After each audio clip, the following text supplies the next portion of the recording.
बि बोथोर फेसबुक पेजनि गेजेरजों नंखाय बाथ्रा फोसावनायनि सायाव खेंफोरथि होदों मुंख्लं नखरनि बिदा सनजित रामसियारिया। मुस्रि सनजित रामसियारिया भावराबुरि बिश्वनाथनि थागिबि। थांनाय 15 जुननि 2022 मायथाइनि मुंख्लंफोरनि चेक राननायाव गावनि मुंख्लं फंबाय मनजित रामसियारिनि चेकखौ गाव गफुर हालामाव गैयैलाय चेक एबा रांखौ आजावनो थाखाय एक्स-बिएलटिनि दैदेननायाव प्रबिन बसुमतारी मुंनि सासे आमलायगुरि गामिनि सुबुंनि मुङाव आजावहोनानै गावनि नखराव हरनो होननानै एक्स-बिएलटिनि दैदेनगिरि बिथांमोना प्रबिन बसुमतारीखौ मुं थिसननानै हरदोंमोन। नाथाय सनजित रामसियारिखौनो उनाव लिंहरना चेकखौ रुंसारि मजिद रामसियारिनि बिदा सनजित रामसियारिनि आखायावनो गथायो।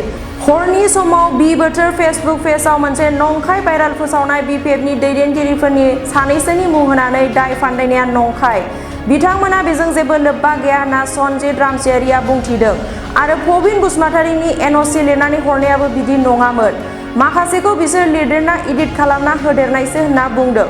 सनजित रामसियारिया गुबै लिरनाया गावनि आखायावनो फोरमान दं होनना फोरमायदों। बे जाथायनि सायाव सनजित रामसियारिया गुवारै मा फोरमायखो आबुङै मिथिना लादो।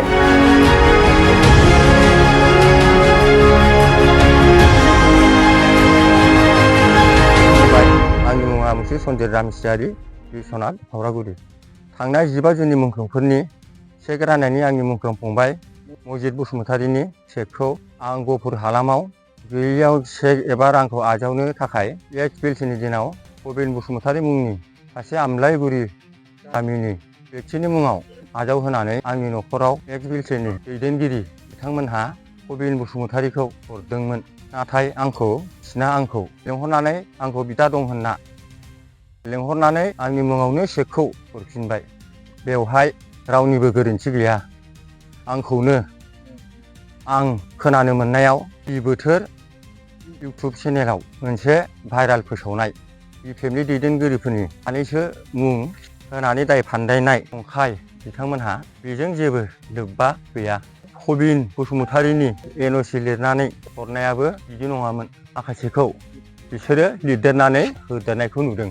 गुबै लिरनाया नै बेनो।